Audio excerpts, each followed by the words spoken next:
Thank you guys so much for meeting with me. I'm a big fan of your channel. Just to start, can I have you guys just introduce who you are? Yeah, so I'm Stephanie, And I'm Terrance. and we do everything behind the channel Quality Culture, and we talk about various media, music, television, film, and Occasionally books. occasionally. Mm-hmm. Yeah, we just try to dissect kind of like the emotional core of the art Yeah. that we like. And I personally I've gotten a little more interested in providing more of like the social context of each thing too, Social especially if commentary. they happened a long time ago. Yeah, well, your guys' channel has been one of those ones where whenever I watched the first video and I was just really blown away by how good it was, and so I started scrolling through the rest of the channel, and I was like, oh, I've been recommended tons of the rest of these.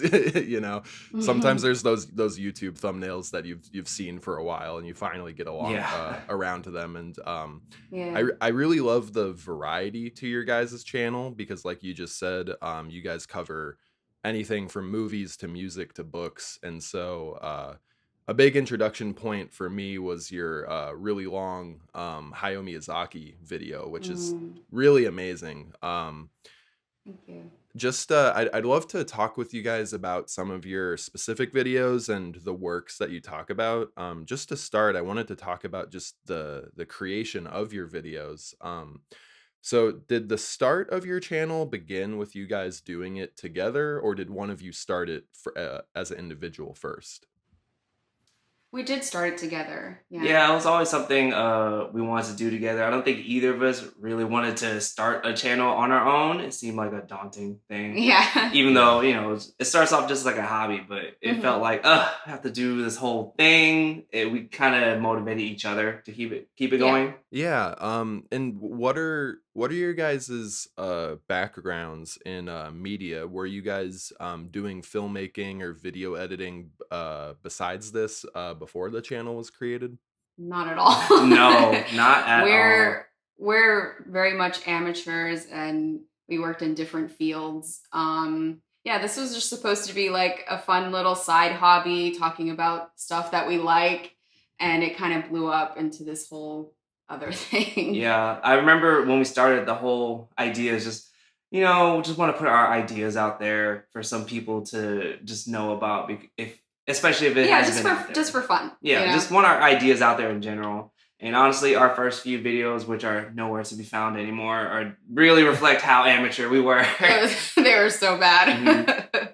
That's really funny to hear because honestly, anytime I recommend your guys' channel to people, I've been saying I feel like you're like my favorite video essay channel right now. Like I really think Oh, wow. I really feel like the quality is just like really far beyond a lot of what else I see out there, and I think a big reason for that, we can use the Miyazaki video as an example. It's an hour and 40 minutes long, and I don't think unnecessarily. There's a lot of video essays that are like, the entire history of this, and it's like 3 hours long, and those can be fun to throw on in the background, but maybe they could be trimmed. And with your guys's, I felt like it was just so to point of your guys' thesis, like moment to moment. And I think what really impressed me was how much you guys resourced different resources, and you didn't just use like the same three sources that I think a lot of videos wind up using. So yeah, I just want to commend you on just the quality of the channel in general because I've been really blown away by your work. Thank you so much. That means a lot, actually. That- We do put a lot into the research aspect because, I don't know, for me, I don't want to just be some rando just saying a bunch of random stuff. I want to have something to kind of back up what I'm talking about. So, And I think the research part for both of us is probably the most fun. Both of us are college educated, so I think it brings us back to that time where we could just spend however long we need to understand a subject. And in these instances, like the Miyazaki one, is something that we're really passionate about. And then the more we find, the more interested we get. Yeah. What's it's funny? Like the rabbit hole. Yeah, exactly, the rabbit hole. And what's funny is that when you mentioned like the trimming and how I guess tight the writing is, so I have to fight Stephanie sometimes just to like keep things in because she wants to keep it like trim and to the point at all times. A little more concise. Yeah. But you said with the Miyazaki one, you did want to shorten a lot of it. I know. I'm used to it now, to where we try to cut as much as we can. The funny thing is that video is supposed to be just an hour long. Yeah, and it ended up being a lot longer. Yeah, that's just where the research took us. Wound up being the length of a movie itself. Yeah. Pretty much. Yeah. I think things can be long as long as they warrant it, and I think that we can just dive into talking about that video. So it's the conflicting I believe ideals of Hayao Miyazaki, and Yeah. I think structurally it's just fantastic because you guys do have this at the very top. You have this goal of discussing him as an individual and what his philosophies are and what are the key tenets of life that he discusses throughout his work, but then also just in his personal life. And then you use his movies as case examples, and then you have it structured very neatly in all these different chapters, from nature to war, all these different things. And I think it's just a really, really amazing video. And did you guys wind up finding like translations of old like Japanese media for that video? Because I remember you guys referenced like newspapers or maybe magazine articles and things like that. I can't remember exactly because it was like over a year ago at this point. But we did really scour the internet, and at some points we put things through translation apps and things like that, because we wanted to get as much information as possible. And especially with Japanese media, there can be a lot left unsaid just because you don't have translated materials, So in some instances we did do that, but for a lot of it we did have to work off of like a kind of almost like a Western perspective with the academic articles and all of that. And I have to give Steph like a lot of credit for that. She probably was the director, I guess, of that video. She organized and structured it. So with all the themes, she was the person who like saw the big vision of how the video was going to be. I was just sort of like a cog in the machine in that one. Sure.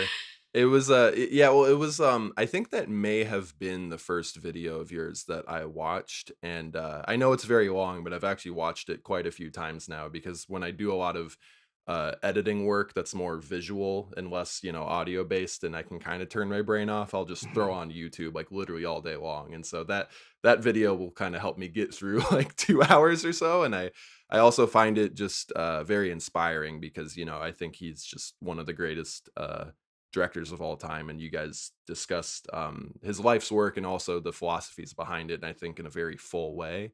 And so it was really fun for me watching that video and having one narrator's voice in my ear for a while, and then another person comes in. And I was like, "Whoa, this channel's 2 people."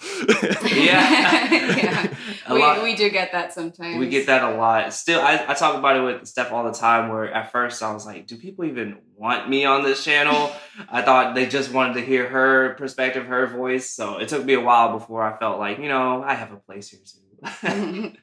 Are you guys familiar with the channel Every Frame a Painting? Yes. Fantastic. Yeah. I love that.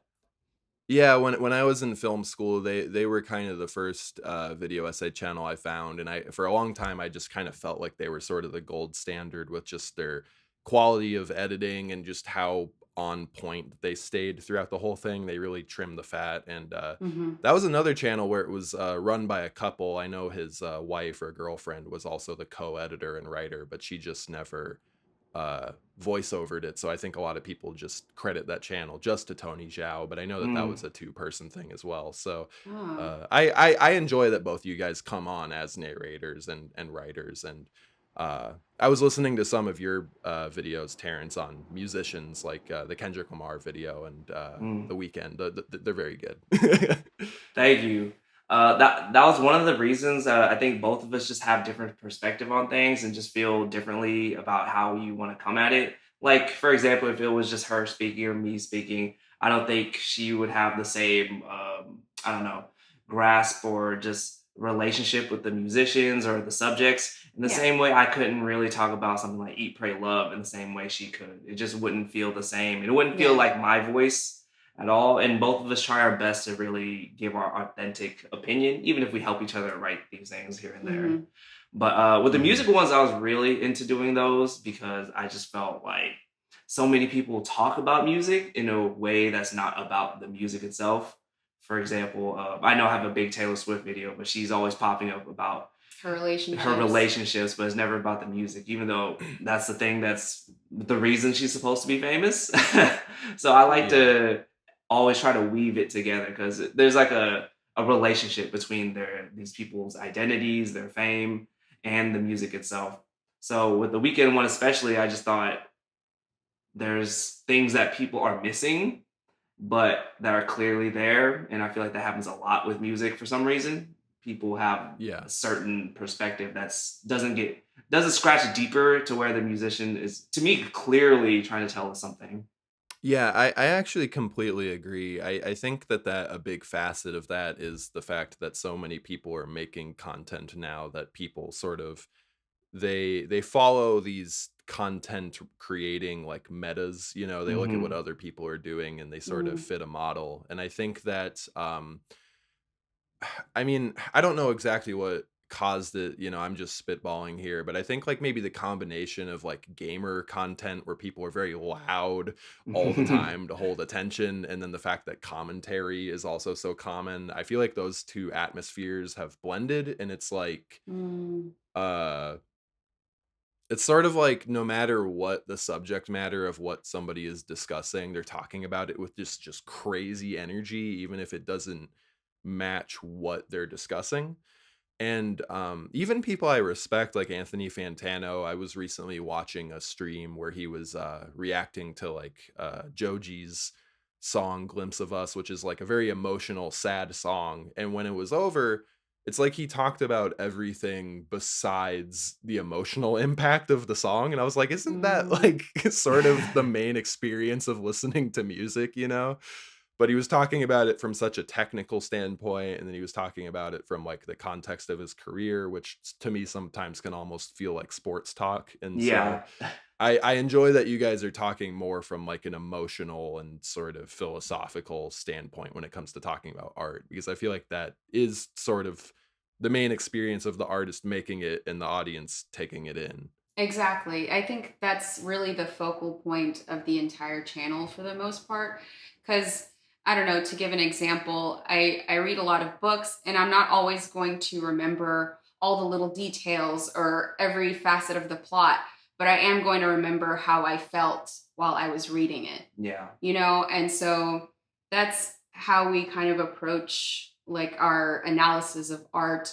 Um, like the emotional impact that it can bring and definitely. where it comes from. Yeah, definitely. And I just think, I know for myself, I don't have like a background in film, so I try not to pretend like I deeply understand the technical aspects of like a dolly and a crane and all these things that make, movies happen, for example. But we all can enjoy them. And I like to explain that because I think these things hit for us, but we can't always explain why, Yeah. and I feel like the explanation really brings it all together for us. And I Right. think that's what we both enjoy about Hmm. this. Yeah, we get a lot of comments like saying you perfectly articulated what I felt about it, but I never had the words, and so that's pretty cool. Yeah, that's probably one of the most satisfying comments to get. Hmm. Yeah, and I think what you just said about not having a background in it and maybe not fully understanding some of that stuff, I think that's perfectly okay, because I think that like a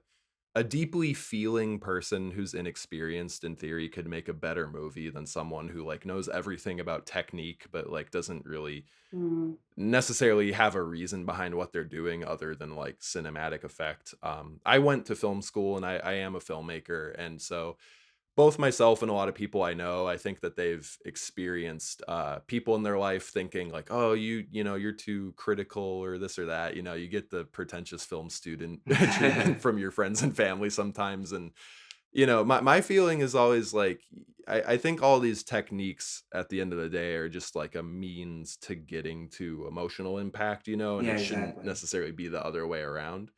That being said, the technical aspect for some people, like, that is their passion, and that's Right. why you have, first ACs, like camera assistants and all these people, and like that's their life, but Mm-hmm. I find myself connecting mostly to people who, art and filmmaking is mostly just about like the feelings that they're trying to express from themselves and to other people. So I totally feel you guys there. Yeah, I think there's room for all kinds of those analyses because I also enjoy like the technical analyses and describing why a shot is, made in a particular way and the Yes. blocking and all that stuff. I think that's interesting too. No, So, I love those things, and especially as like a huge music fan, I love the people who can break down samples or just how a song was constructed and all these like the technical aspects of it. I love that too. I just feel like that there's other people who are experts in that, and I don't want to waste my time pretending to be that when I don't fully understand it, like to the point that they do. So I don't try to fake it. I know just my emotions, and I can just think about how everyone is reacting to something. That's how I see things, actually. It's interesting too because I think sometimes I've met some filmmakers who they just tell me they don't like video essays, and maybe it's because they watched one where they felt like the video creator was overreaching with their assumptions of mm, what was intended or not. And sometimes I do watch videos and I feel like people are taking a little bit of evidence and they're extrapolating it into something as if it's fact. for sure. And sometimes people use technique as like he did this because this, but then they don't provide a quote where that was Yeah. directly said. But that being said, all these techniques and things, it's like they can be researched, or you can look into the history of the film. One of my favorite things I saw recently was for Miyazaki and Studio Ghibli when they were creating Castle in the Sky. I guess they had technical limitations of how they could animate fire, and so they did this really smart thing where they had like a section of the frame like painted like the red gradient of fire, and then all they did was animate the blacks of like the plumes of smoke to Oh, kind of cool. create this sort of like Illusion. illusion where basically they had this highly detailed looking smoke explosion that in theory shouldn't have been possible with the technology at the time, but they kind of figured out a workaround, and stuff like that is just like infinitely interesting. Yes, yes. I like that, especially with animation, like you're talking about. I really like looking into that and like stop motion, all those things. Yeah. Yeah, no, I was just talking about it with you the other day. Like, I'm really enjoying animation just because, not that it's realistic, but it kind of depicts how things feel. Like, we had just watched something to It where was it was Takahata it was was talking. Takahata, Yeah, yeah. yeah, Now, it wasn't exactly realistic, but these are how things feel when we're doing them, when we yeah. Hmm. experience them. And he talked about how like a representation of something, you're more inclined to I don't know, look at it more deeply because it's animation rather than if you were watching live action, things just kind of like go into the background because you're so used to seeing things that way. Does that make any sense? No, it does. I've had a lot of those thoughts myself because I think that we experience life, very emotionally, and sometimes the way things feel are maybe more surreal than how real life actually can be. Hmm. And so just all of the detail and like the nature and the stillness of a Studio Ghibli film can really I think capture how it feels on like a beautiful day in real life, maybe more than like some footage you took of just like a park or Yes. something where Yeah. nothing's going on, but then you see it animated and you're like, yeah, that's right. It almost does it more justice in a Yeah. way. Yeah. I wish that animated filmmaking had a bit more respect at times, just because I find myself meeting young filmmakers sometimes who just if they're not pushing it totally aside in terms of like having no interest in it, they at the very least I think maybe like knock it down a peg is less legitimate, which has never made any sense to me just because it takes so much work, if not more, and the things that they're trying to represent are uh is real life, through means so much different than just like picking up a camera and filming something. And I think similarly, comedy gets a similar treatment where Hmm. people think, drama is so serious, even though like comedy is way harder to make Of course, than yeah. drama. You can make somebody cry way easier than you can make them laugh. Yes, that's totally fair. There's this podcast I used to listen to way back when, maybe like 10 years ago, but I first heard it there and it said, horror and comedy are the two hardest things to do because you have to convince people to Mm. laugh or be scared. And those are like more genuine experiences rather than just enjoying like the story of something. Because if a horror doesn't scare you, you're like, well, it didn't scare me. It wasn't good. Same thing with comedy. Even if the story makes sense, if you didn't laugh at it, it didn't achieve what it it didn't achieve its set out goal. to. And yet these are like the two most looked down on type of genres, you know, they're like B Yeah. films and things like that. It's interesting too. I do you have much of a thought on why so much modern horror is like also comedy? Because I feel like I don't know when it started, but I remember in 2017 when the first It movie came out. Like that was like a hilarious movie. Yes. It was. And I feel like there's been a lot of mainstream horror movies that are also just really really funny, but I don't really know why. I just feel like maybe it's a thing that's been happening. I feel like it's they're giving you that moment of levity or something in between all the horror. And then also I think, you know, horror and comedy have always been very intertwined for a long time. I even like briefly talked about this when I did a video on Courage the Cowardly Dog a couple years back. But I think, I think those two have always been really linked. And if you're not making a film that's meant to be tense throughout the whole thing, I think comedy does add that those periods of levity, you know. Yeah, and I think it kind of they go hand in hand because you can imagine so many times you were scared of something and it turned out to be nothing, you know, and it's kind of funny. Like, oh, I was scared of a shadow that kind of looked like a scary demon, but it was just like a dog. So it's the absurdity of what you thought you were scared of. I think it goes together. Did you guys ever see that M. Night Shyamalan movie, The Visit, about the kids seeing their grandparents? Yes. We did watch that.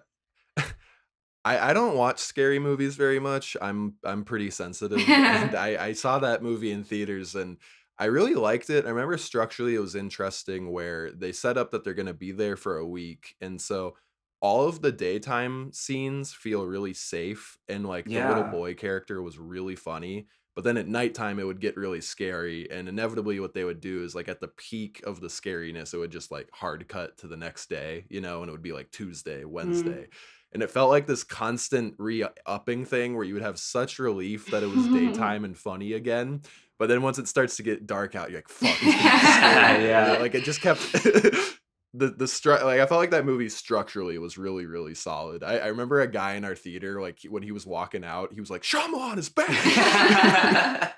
That's funny.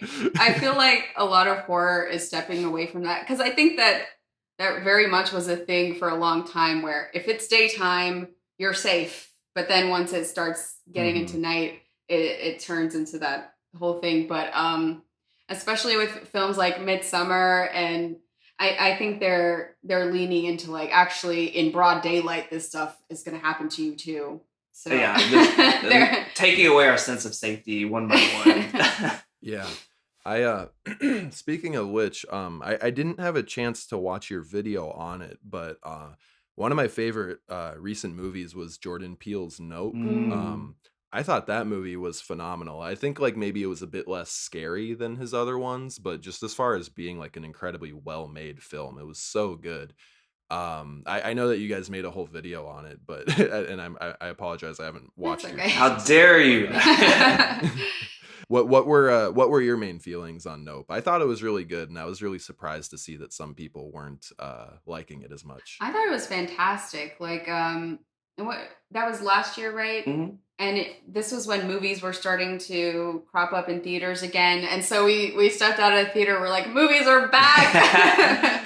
It was Nope and Everything Everywhere that got us really excited for the prospect of films returning to theaters. Yeah, I think Nope maybe had a little less excitement because it didn't lean that hard into horror. It felt more like a classic blockbuster movie with like a horror, sci-fi, like a horror element to it. Yeah. So I haven't seen Jaws, but I assume it's like Jaws. It has that Jaws inspiration to it. Yeah. So it just felt like a big like event type of happening. Yeah, it was great. Yeah, and it's I remember I had avoided pretty much all of the marketing for a very long time. All I had seen was the poster where it just said nope and then a cloud with like a kite ribbon coming out. And so it wasn't until like a week before I saw it, I heard people saying, like, oh yeah, Jordan Peele's new Alien movie. And I was like, oh, I don't want to know that it's about aliens. And so when I was watching it, I went in with like just that. And like, when the first shot of the movie is, like, Gordy the chimpanzee Mhm. just, like, with Yes. his mouth covered in blood, I'm like, "This is the craziest first shot to a movie I've seen in years." And so, when I came home and I saw that a lot of the commentary about the movie online was people saying, like, "What was the point of this movie, and why did they do all the monkey stuff? Like, why was that even in there?" I'm like, "Are you crazy? That's the most, like, entertaining thing Yeah, ever." yeah.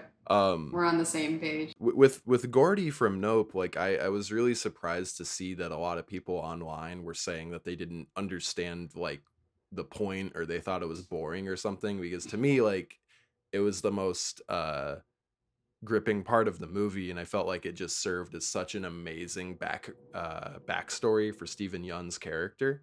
And to me like it made me feel like maybe a lot of audiences these days like I don't know if they just don't want to think about like subtext or maybe they want things to be more direct to like the plot or the log line they've been sold like they're told this is an alien movie so why is this in here. Mhm. I'm curious what your thoughts on that are. I feel like that whole thing, because I remember those discussions too, and it led to this whole conversation about media literacy. Hmm. Um, and I feel like to an extent, it almost has to do with like the modern versus postmodern type of thing going on, where stories used to be more like cut and dry, and now not now necessarily, but more and more there's art that you really have to pick apart all the pieces. And I frankly really enjoy that aspect of consuming art. And some people don't like it as much, but I feel like, you know, different strokes for different folks, I guess. I always think it's like goes down to the consumption of things, and Mm, so people take it so fast they don't really think about why things are done. They just kind of say it's bad. So or, yeah, they want it to be readily consumable. yeah, easily understood. Like if it's a one-to-one metaphor, that's the best kind, I guess.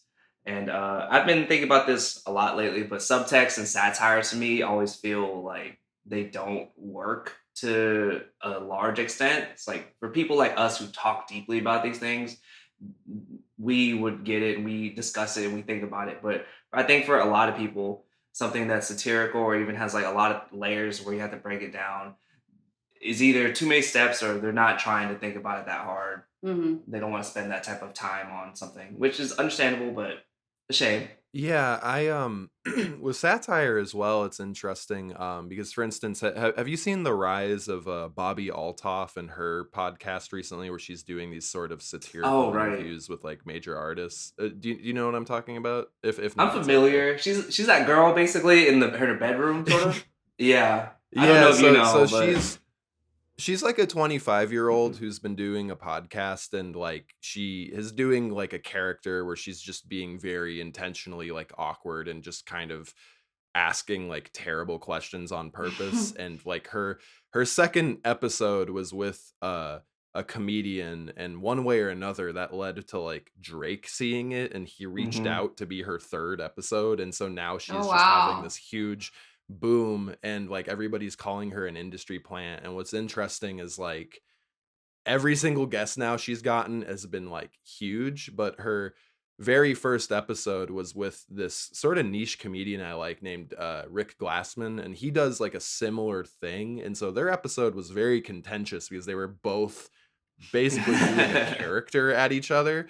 And they did a second one where they kind of were more normal and just debriefing what had happened. And they were saying how half the comment section was people being like, does he not know that she's doing a bit? And then the other half was, does she not know he's doing a bit? And like it's I feel like on TikTok all the time, like half the comment sections I see are people saying just like, do you know this is a joke? Or people being like, damn, this is real. And it's like media literacy is in a very interesting place right now, I think. And maybe it's just because we're seeing people's opinions more, but in some ways it Yeah, does feel a little bit worse than it was. definitely. Yeah, I think part of it has to do with like the attention span thing, and yeah, people want to digest things a lot more quickly. yeah. So So, we don't savor the meals, if you want to get metaphorical with it. We don't really think about it that hard. We're just like another, another, another. And mhm. I mean, I'm a victim of it too. So it Yeah. happens to the best of us. Because I think I only vaguely know about her, and I was like, this is probably a bit, but I don't know if it's like if everyone's in on it, but they probably are. Sure. Well, back to talking about Nope and how it was a big blockbuster movie, and people came in with the expectations of both a horror movie and an alien movie.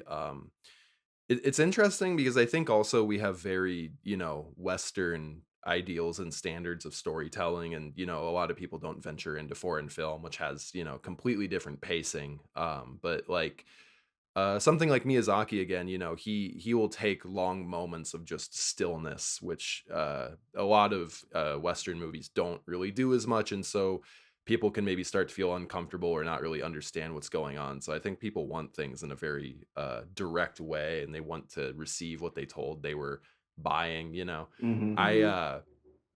like I remember I think like it was Logan Paul who went on Twitter saying that Nope was one of the worst movies he had ever seen in his Yeah. life, and Jordan Peele had fallen off, and it's like he's so popular. I'm sure he got like hundreds of thousands of likes or something, and it just it really bums me out. Yeah. Um, I I remember when Once Upon a Time in Hollywood had come out. Similarly, I really loved that movie a lot, and I remember when the movie was over, my friend was saying like, what was the point of the scene of when Margot Robbie went to the movie theater? Nothing happened. And to me, I was like, well, no, like it was a very beautiful, like just depiction of a character and like what they're like in the world and stuff like that. And I think like to me, what I think it's come down to is people watch movies expecting plot and story.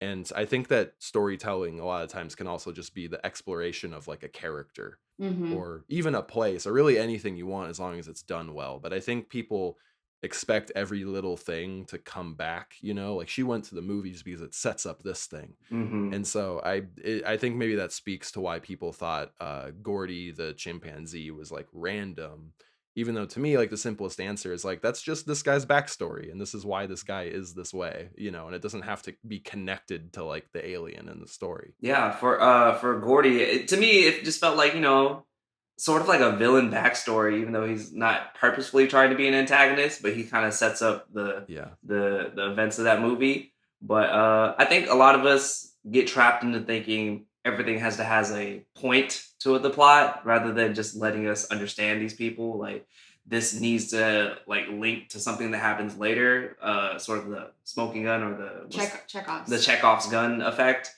And I think we, just like you said with Japanese filmmaking specifically, we don't just sit in moments enough just to for vibes or even just understanding a character in certain moments. Just with Western filmmaking, it just seems like all about plot rather than any type of character development. Mhm. And it seemed like Tarantino was trying to do something completely different, almost like an anti-Western, in a little way. Oh yeah, and specifically with that movie, I think he was just trying to humanize that person since it was based on a real person. Yes. She wasn't a plot device. I think he didn't want her to any of these real life people that were victims to be plot devices. Mhm. Yeah, I remember about a week or so before Once Upon a Time in Hollywood had a major release, but it was at screenings and festivals. There was a Q&A where someone had asked him like sort of accusatorily saying like, hey, you have Margot Robbie as one of like our best modern actresses, like why did you waste her with your script by not giving her almost anything to say, like why was she just like a prop standing there? And he kind of refused to answer the question, so she took it on, and she had just said like, I disagree. I think that we were able to really show the beauty of who I was playing without words, which is sort of challenging in its own way. And we really wanted to just sort of depict like how she was in the world.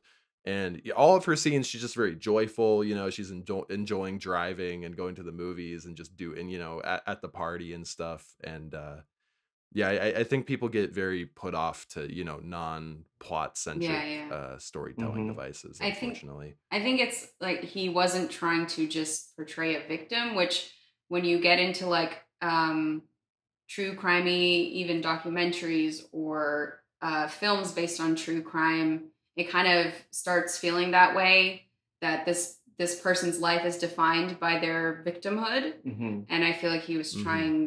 he was basically trying not to do that. Yeah, and especially with how the story did unfold, there's a lot of if you had any idea of what it was based on, you're kind of expecting it to happen just like that. So it kind of humanizes her, and then at the end, I guess spoiler alert, but at the end when she doesn't get killed or even get involved in that, you kind of see, oh, it's just her life and her personality that was there, that was Hmm. so vibrant. And so I really appreciated that. And it kind of felt like a fairy tale to me. A lot of his more recent movies kind of feel like that to me, like rewriting history in like a fairy tale, like storybook way almost. In like a very original fairy tale type of writing with a lot of gore and things like that. Yeah, Django. Yeah. Yeah. Django was the first one I'd ever seen. That came out when I was a senior in high school, and I saw it in theaters. And I wound up watching Reservoir Dogs like the next day, probably just because I was like, "Whoa, that was crazy." Yeah. How do you guys how do you guys feel that he's uh allegedly putting out one more movie and then retiring directing films? Like, what do you think about that? I definitely think he cares about his catalog, sort of like looking at it from beginning to end rather than what's the newest thing that could be the best movie. So I think he does care Hmm. about not having any duds in there, supposedly. I don't know if he'll stop right at 10, but I think he'll stop when he feels like this is a great catalog. I don't want to ruin it. But I think a lot of creators say this, and when by the time they get there, they might not mean it anymore.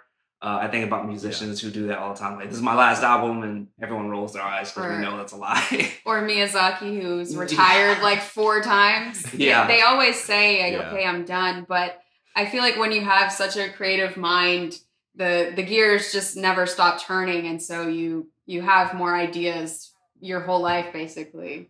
For clarity, I do think Yeah. he means it though, but I think he'll get the itch. Who knows if Hmm. he'll satisfy it or not? But I think he will. I would say I would, if I had to bet on it, I would say it would be his last, but I wouldn't be surprised if he just stretches out to like 12 or something.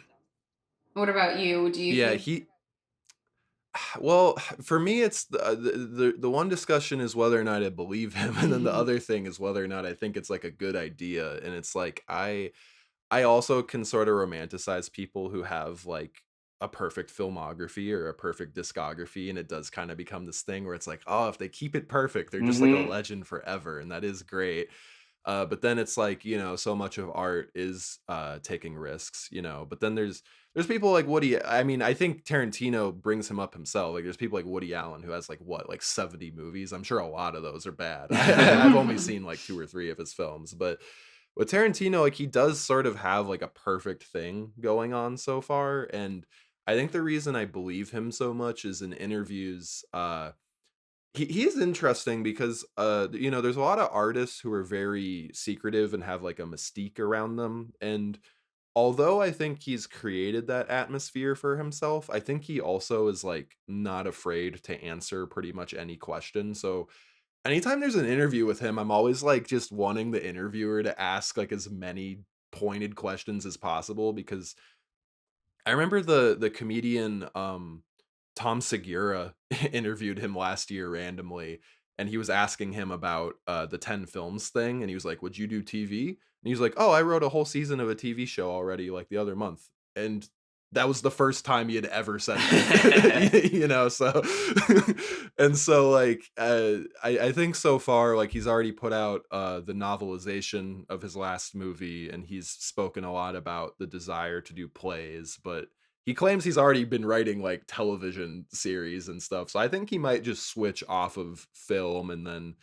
start doing whole other things. And maybe Mm, it'll just be a classic thing of us being blown away by like the next chapter of his life. yeah. But if he ever came back and did another one, I mean, he's one of these guys where I don't know that he would make a bad movie, really. Like, I just sort of believe in the quality of his work. Yeah, he's like a brand in his own right. Just like, oh, we know that it's gonna be a good movie. At least at this moment. Who knows what happens in the future? He goes loony or something and doesn't know what he's doing. But I think he just has that trust in his audience and I guess his fans as well. Just whenever you see Tarantino on the label, you know, okay, I'm in for a good show. Yeah, I think TV makes a lot of sense for him because the length. He would have so much more room because I know Hateful Eight, I think they cut it up into parts or something. Oh, right? I actually really enjoyed the fact that they cut it up into 4 parts. So I watched Hateful Eight in theaters and I was like, man, this was really long. And I have a whole thing with if a movie is like past 2.5 hours, it has to like earn my time after that. And even though I love that movie, I don't think it was necessary. But when it was released on streaming and it was cut into 4 episodes, it was so much more digestible. I felt like this could be something he does, just because TV shows have become long movies already. So he could definitely make an 8-hour movie and make it a mini series or something. Yeah, makes a lot of sense. Well, yeah, I mean, speaking of which, this last season of Stranger Things, I think like the last like 3 or 4 episodes were like 90 minutes long. I'm like, this is just a collection of movies that they just put out essentially, which really makes the production of them also just seem insane that these actors got together to essentially make like 8 movies together for so long. Yeah, with Tarantino, I remember seeing The Hateful Eight in theaters twice, actually, and I really liked it, and I'm with you. If it's that long, it has to be really good. I did think that movie was really good, so I was fine with it, but even then, it's like when you're getting out, it's like you're tired. Yeah. Really bad. And so, oh gosh, the last year, my favorite, my favorite was Everything Everywhere All at Once, like on a personal level, but I think the movie that I thought was just like the best made was Decision to Leave. Did you see that film? The same director as Old Boy. I wish I did. It's very good. It has this thing where it almost feels like 2 movies. Like the whole second chunk is like so like good in its own thing. And I remember when the first leg of it was ending, I had to go to the bathroom pretty bad at that point. And I remember I was thinking like, it's probably almost over. I'll wait another 5 minutes because I just really hate missing something. And then the movie was like 45 minutes and I was just like in agony because each scene started getting more and more important, and I just kept being like, God damn it, I can't walk out of here right now. That's exactly how I feel, so especially in theaters, because I really love the theater experience when people aren't talking. I just love the big giant screen, and all the emotions are so much bigger. But for example, the most recent long movie I can think of is Oppenheimer. I came in like, I can't drink any soda. I have to take little sips because if I have to go to the restroom, I'm going to miss something. And the last 30 minutes, I was like, shaking, almost convulsing, needing to go to the restroom. I wound up seeing, I didn't plan on doing this, but I wound up seeing Oppenheimer twice just because somebody I knew really wanted to see it. And I was like, okay, yeah, I'll go with you. And I really liked that movie, but the dialogue and what they're talking about scene to scene between the scientific stuff and then the political stuff is like so dense. I felt like it was one of these movies where like on a macro idea level, I knew what was going on. Like I understood like, okay, they're building this character is like upset with this character. Like I could follow it, but as far as like what they were actually saying, so much of that movie, I'm like, what are you talking about? Yes. I feel like that's Nolan in general sometimes. I mean, I was fully expecting, based on the trajectory of Inception to Interstellar to this, of just having 90 minutes of jargon exposition to explain how it was made for us to not really know. But like, yeah, I get it. Because that's how I felt in those 2 previous movies where the first act of both of them is just explaining the science of whatever is happening. I'm like, sure. I have to watch that again. I didn't understand what was going on. I'm not a big Tenet fan. I felt like I felt that one got a little away from it. I felt that too. I watched it on a plane, so I'm like, maybe I have to like be really locked in. But I had no idea. Like when the reveals were happening, I was just blinking. Like, okay, I don't understand the significance anymore. It's interesting because I remember when Inception came out, it was like a huge cultural phenomenon. Like it felt like overall everybody loved it and was raving about it. And if you didn't, you were just someone saying like, I don't understand. But if you did, people generally liked it. And I felt like the concepts of that movie were very simply explained. Like, here's what a dream is. Here's what Hmm. this is. Like, I felt like it spoon fed the concepts in a very masterful way, and it was the first Nolan movie I had seen as well, and so I was blown away by the style. And then that came out like my freshman year of high school, and then Interstellar came out my freshman year of college, and that wound up being like my favorite movie for a long time, just because I felt like it did similar things as far as being like a cool sci-fi movie, but then it had so much like emotional Hmm. resonance with just, the daughter and Anne Hathaway and all of that. And so when I watched Interstellar, I came to school the next day expecting everybody to be like hyped up about it the way they were about Inception. And I was really surprised that so many people, I felt like, were kind of dissing Interstellar and saying they didn't think it was as good, or they thought the emotional stuff was like not genuine or like annoying or whatever it was. And I was just like, are people afraid of emotional stuff? Like I feel like sometimes I see like a deeply emotional story like Interstellar, and then that's what's pushing people away from it. And I don't know if that's like audiences being afraid to be vulnerable, or maybe it did just miss the mark and I happened to like it. I don't really know, but I really love that For movie a me, lot. Interstellar, I love Interstellar. Nolan's actually one of my favorite directors, but I'm one of those people that if you're one of my favorites of anything, I also understand like the Hmm. flaws and the issues and everything. I just take it. For Interstellar, I always thought that people came in expecting just sci-fi. So when in if we're gonna get all spoilery with everything we talk about, in the third act, when the whole element of love got introduced as like sort of this scientifically like true component to it, I think it threw a lot of people off. And, even just introducing it then was like, it was going to be a reach because when you tell somebody like flatly what the script is, Yeah. they're time traveling through space and time, and the key is love. People are gonna roll their eyes just at that idea. So I think Yeah. that's what happened for a lot of people. Yeah, and I can understand that. I suppose I was the person who it worked on. It worked on me too. I love it, but I can totally understand people. Yeah. Yeah, I was one of the people that's like, yeah. because I really like the sci-fi aspect, and my original background was in science, so I was like all in for that. And then it did that whole thing. I was like, what is going on here? Exactly. Yeah, I guess for me, like the the true message of that movie for me at least was like, how far would you go to save somebody? And to me, I felt like it was the duality of like the human race like always doing everything it can to Mhm. survive, and then on a more, which is very as zoomed out as you could be, and then as zoomed in as you could be, is like a father and his daughter. And I thought the idea that like, you know, sometimes people will drive out of the way to go do something for somebody. And in this case, it was taken to the greatest extreme of all time. Like, would you drive a spaceship so infinitely far into space to find a whole new planet for all Yes. of human Yeah. civilization, to the point that your daughter winds up older than you, and that's somehow scientifically plausible? Like, just the sort of psychedelic scientific concept of that just like hit me like a truck, I suppose. And so when Anne Hathaway was like, "Hey, we have a choice between two planets, one where like a guy I love is, and one where there isn't. I want to go to that one." I was like, "Yeah, man, go do that. That makes sense."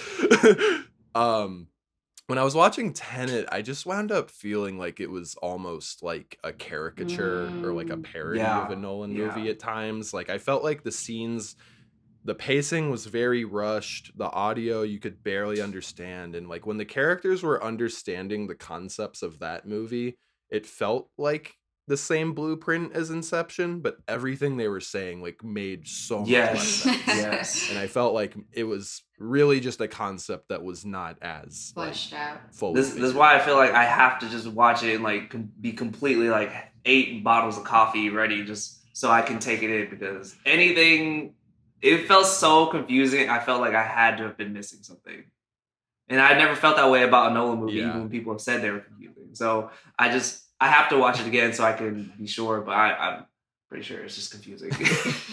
Yeah, I remember thinking that like when they go through the turnstile and then they're walking through the first half of the movie you've watched but backwards, that's when it started to sort of make sense. And I was like, okay, is this movie literally designed to be watched twice? And then I'm like, am I supposed to be like the characters in the movie, rewatching the movie and seeing where I was confused and now understanding it? And I was like, maybe I'm giving it too much credit with that.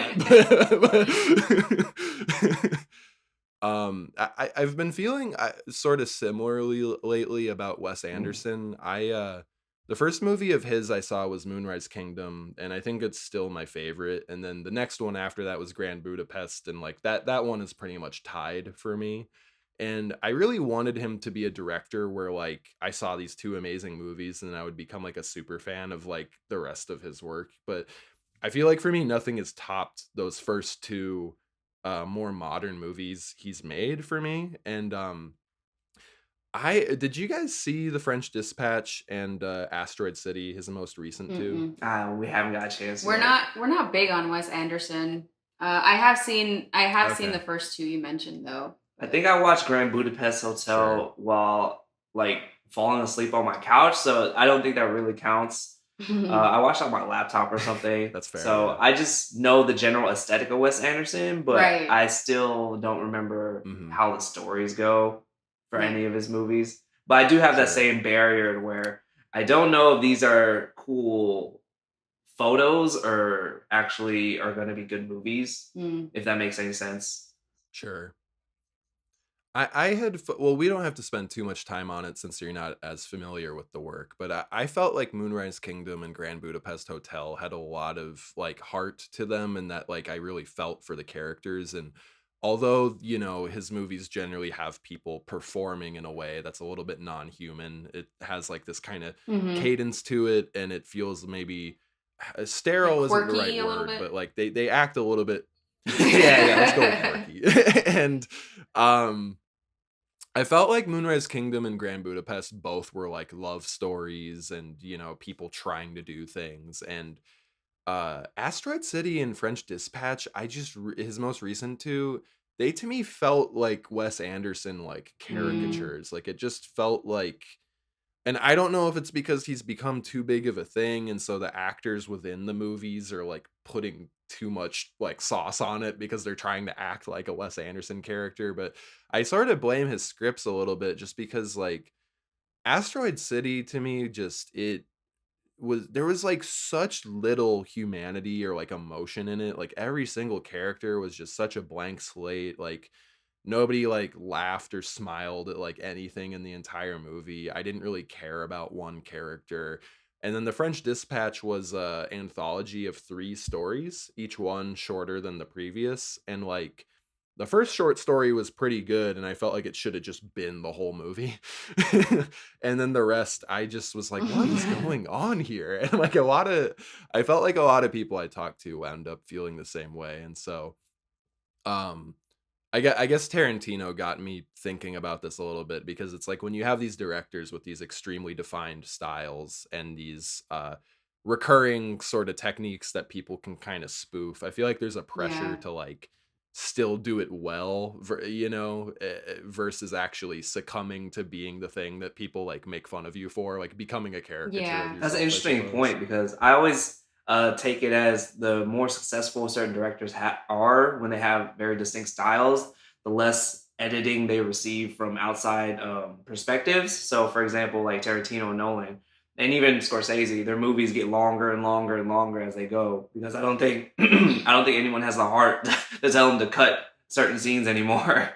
That's how I Yeah, see that's it. true.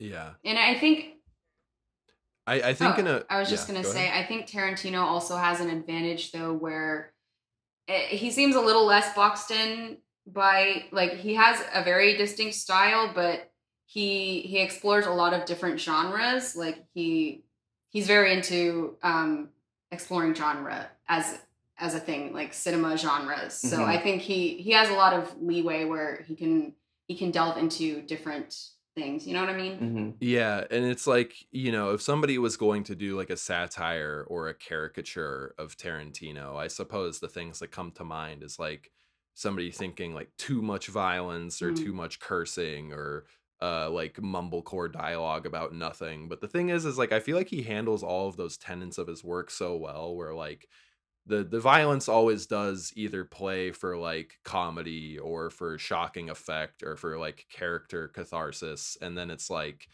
the dialogue about everyday regular life, he's so good with words, like the same way like Sorkin is, and so it's like it's always entertaining, and like in some ways like I feel like the things that make up his style, like he's very good at not making it bad. And so I'm interested to see like what you just brought up, like this new Scorsese movie that's going to be Yeah. so long. I never watched The Irishman, but That I know was that was like literally the 3 barrier hours for or me. something. I started like 2 minutes in. I was like, I don't have the energy for 3 hours.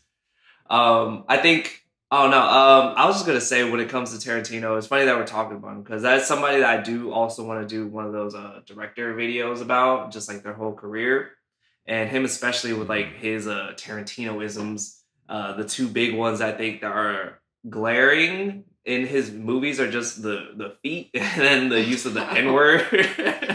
uh, which I Right. don't know what I feel about that, but I just find it fascinating how they always pop up here and there in the strangest ways. But that's just I guess another time for Sure. another video. Yeah. Yeah, my feeling towards that was like I remember when Django had come out. I think it like broke the record for like the most Mm, usage of the N feels word in a right. film, and obviously he's like a white writer and director. And so you had like Spike Lee like angry at him and things like that. And I always felt like his explanation that like these types of people exist in the real world and film doesn't always depict like good people makes sense to me. But at the same time, it's like I think it is something he has to handle very carefully, because if you're just using like egregious use of slurs and it feels like there's just like no warranting for it like within the storytelling, then like I completely understand why people would be very upset, and I Of think that they're course. allowed And to be. I think it's just, it depends on what we're comfortable with. Me at the moment, I'm just like, it's just storytelling. And these are, for some reason, the stories he gravitates to where these things pop up. I just find it kind of, I guess, in like when you're discussing film, like a funny thing that just, again, he has another one where these certain things happen. Like, of course, Tarantino would, good old Quentin. But I guess I see why there would be controversy. But to me, it's just like a interesting quirk to his writing and filmmaking style, to put it lightly. Yeah. I like Once Upon a Time, but just all of those feet shots. I'm like, did this really need to be here? Yeah. It's yeah, that aspect of it is funny too now, because like he knows that Yes. we know that that's like Yeah. a thing he does. So at this point it's like if he continues to do it, it has this attitude of like Yes. it has like an attitude to it. Like Yeah, it's like I don't Exactly. care, you know. The I honestly, that has sort of like been my current favorite movie of his. I have favorites kind of fluctuate, I think, just like with Mhm. life and like where I'm at. And I just really enjoyed that movie for how simple it was, and I felt like it was him working in a very like minimalist way. And I think the writing thing that I enjoyed the most was like how dedicated he was to making Brad Pitt's character like a nice, charismatic guy for like the whole film. But then there's that thing in the middle where they're like, he might have killed his wife, and and then at the end you're like, oh, he definitely killed his wife. Yeah. Like it's like they restrained his full power for like the whole film just so he could like Yes. unleash at the end for like one of the most like violent things he's ever I done in kind of something or loved it another. just for like our juxtaposing emotions. We're like, yes, we want him to kill these people, but then you're like, well, the It's way like, he's killing them is really scary. gruesome. Yeah. And now I was like, okay, he might have probably most likely did this to his wife in some Yeah. way. I wound up reading the novelization of the movie, and it actually includes like tons and tons of backstories and chapters that aren't in the script at all. And it's weird. He actually reformatted it as well to where like I think the end of the movie happens like earlier in the book, and so the book has like a different like ending point. and he actually does an entire chapter of that Oh boat my scene of him god. killing his wife, All like right, in the book, confirmed. like Okay. halfway through. Yeah, and so I was considering doing a video comparing the two and like the ways in which he, used different mediums to like tell characters. But yeah, when I was reading it, I was really surprised because it was this thing where I think like the way he contextually changed the meaning of that was that he tells you that he did it, and then the whole thing becomes that he just like super got away with Yeah. it. like and so now he's like this Mhm. guy like living with that essentially, like, man, I just I kind think I of think it's kind of better left and ambiguous, yeah, probably. In my opinion, I think it makes it more interesting if you don't know whether he did it or not. But yeah. I don't know how you feel about it. Well, reading a book was just like such a different experience, and I've just been so terrible at reading these days. It's like one of the worst books I've read of recent times. Like I enjoyed it, but I just remember like in the film it played for comedy so well because they were doing that shot of him sitting on the boat looking all pathetic with the goggles on, just looking Yeah. all intense while he's like holding like the harpoon gun or whatever, and it just like cuts, and like I remember that cut played for like such a big laugh in the theater. Oh fuck! Like, what did he do? I love that scene actually. It just the ambiguous. I get the ambiguousness to it makes me enjoy it more, even if everything points to the fact that he most likely did it in the movie. Just the fact that we don't have a confirmation, just I don't know, that 1% doubt makes it Yeah, all the better for me personally. yeah. No, well, yeah. Sorry for I guess maybe spoiling No, or that's Oh, that's fine. okay. contextualizing how that story went, but they it's funny. He did like an entire chapter on his dog and the dog I Of love course he that. dying. was. The pit bull. It was like a whole chapter of how the dog was like raised into dog fighting and how like he saved it or something like that, and how like that dog Oh is like my god. murdered like many dogs. It's like That so sounds like something he would ridiculous. write. Yeah, so I wanted to ask you about some more recent media and what you guys just did a video on. You guys just put out a video on the show Beef from Netflix with Stephen Yun and Ali Wong. I think that might be like my favorite like filmmaking of the year, honestly. I really really enjoyed that show a lot.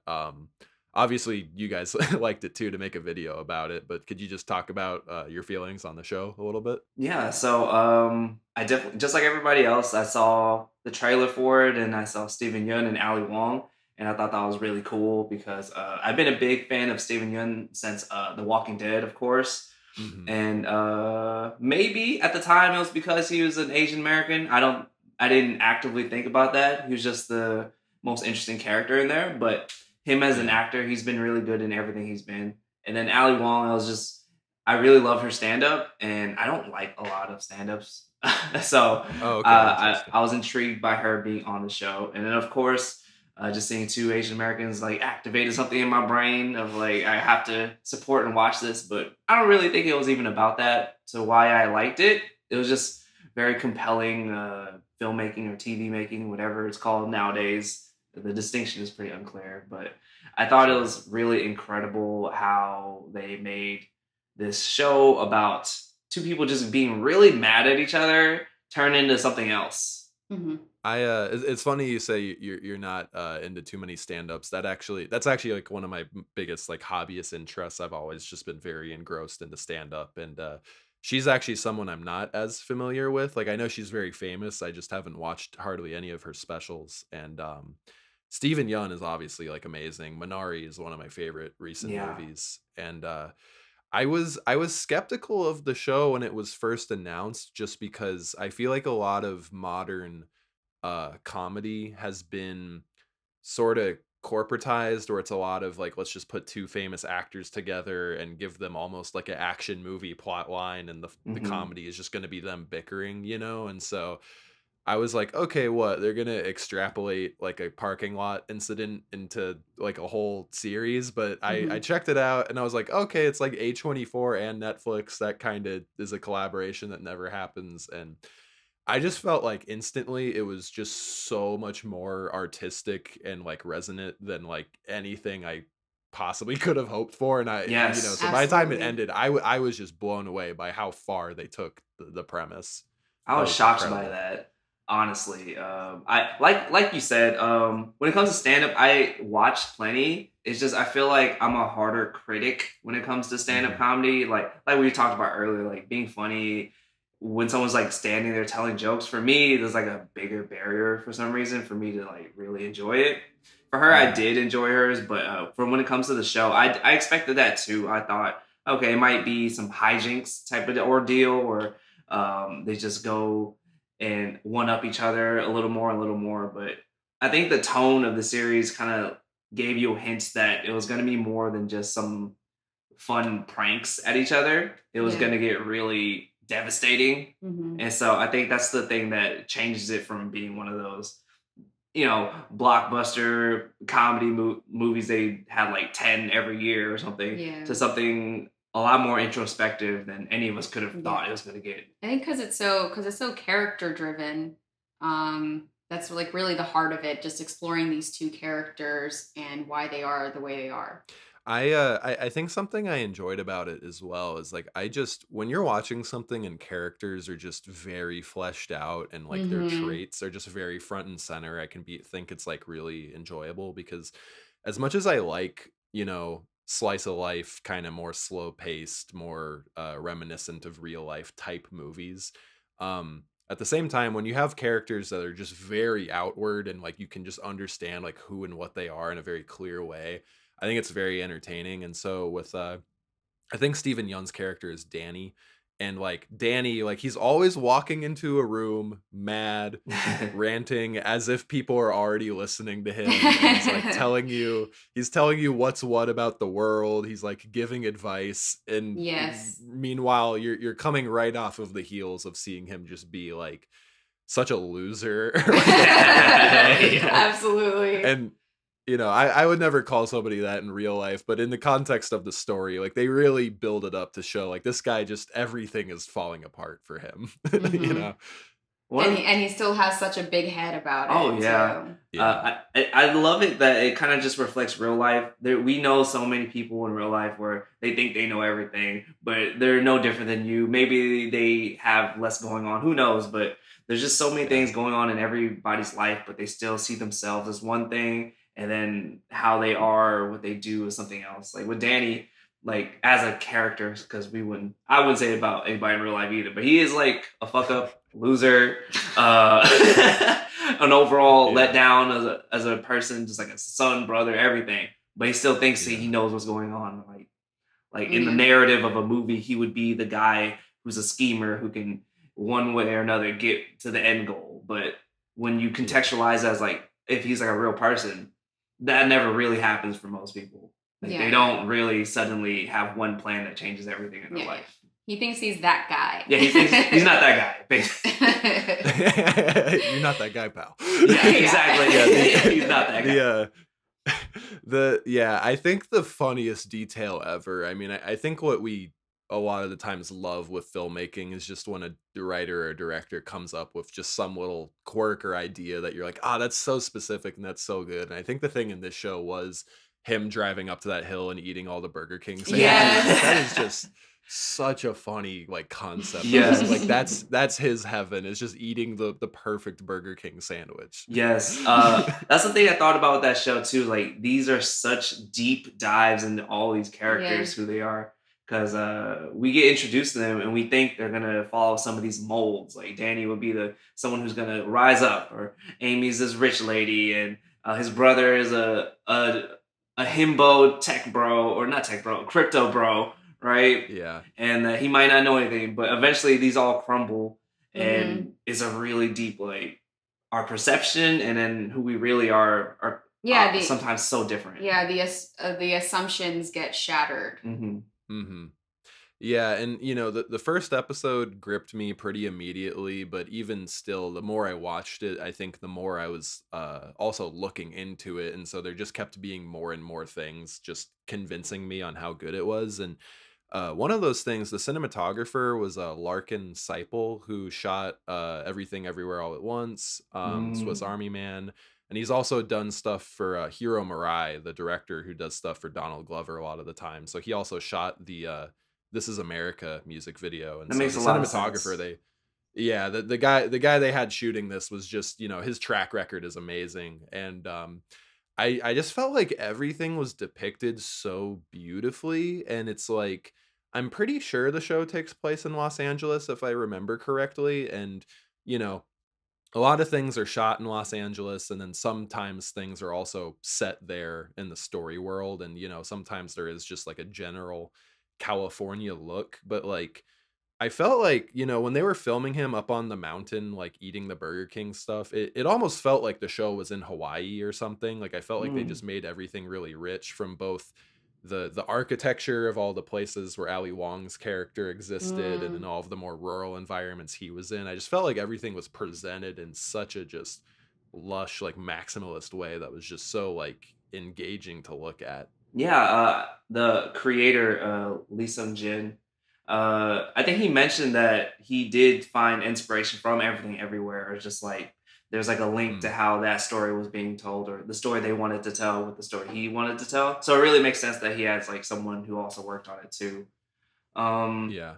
Steph, did you had looked up like all the art pieces too, right? Because like the visuals in the show are really important, I think, and it Hmm. doesn't really try to like spoon feed you their meaning. Yeah, especially like the title cards. I don't know if you remember, it would have those paintings and Yeah, the David Cho paintings. Yeah. yes.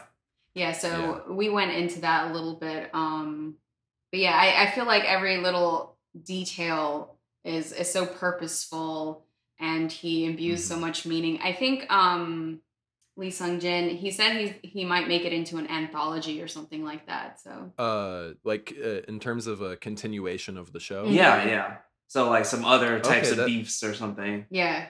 oh, interesting. Yeah, a lot of the time when I'm watching, like, a really good first season of a show, I think Squid Game was a prime example. By the time it's getting to the end, I'm thinking, like, "God, I really hope this is, like, only 1 Yeah, season, yeah. because they could so easily ruin this." And this was a show where I was, like, wavering back and forth, and when it got to the end, I was like, "Fuck, I want another season of this," because it's, like, just at the end when they're starting to relate to each other, that and all these characters now have all this new conflict between David Cho being in prison in the show, and then his brother finding out that he fucked him over with his Hmm. college application. And I was like, I don't necessarily need it, but to see those storylines continue into a second season, I would be super happy. But if he creates some equally good thing with just a whole new set of characters, I'm sure it would be great. So that ending, it actually resonated, not resonated, but I thought about it more as after I even did the video on it, and I just thought Hmm. it kind of goes with how Amy, her character felt this type of feeling the moment she gave birth, but that was like a feeling that went away. I thought the ending is sort of a representation of that too, where after that, who knows if they'll continue having that feeling, but it's like, I guess what it's saying is like life is the search for having these moments where we're truly seen and felt by someone else. They're just pockets of Sure. time. So you're sort of saying that even though they understand and care for each other in the very end, it's like, who knows if that'll actually turn Yeah, into a lasting connection, or if it's just that moment in time exactly. together. Hmm. That's how I started. I've been thinking back on it to myself, and that's how I've been seeing it more and more. Just a Sure. moment that we hope to get.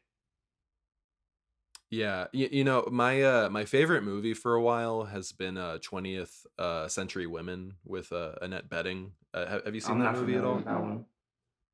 It's an A24 Annapurna Pictures movie. It's like a rare case where it's both of the really popular like hipster movie companies. And it has I think it's the last thing Greta Gerwig ever acted in, actually. She's really good in Mm, it. I've heard of And it. but it's well, I'll make this short since you don't know the movie. But essentially it's about like a 15-year-old boy who lives in a house with his like mom who's older. It's played by Annette Bedding, and Greta Gerwig is renting a room, and Elle Fanning is like his best friend. So he's surrounded by women essentially. And it either takes place in 1979 or 69, I forget which. But the whole movie is about the mom kind of wanting him to have a good like parental type guardian figure, and she feels like she's failing, so she tries to have the other women kind of fill that role.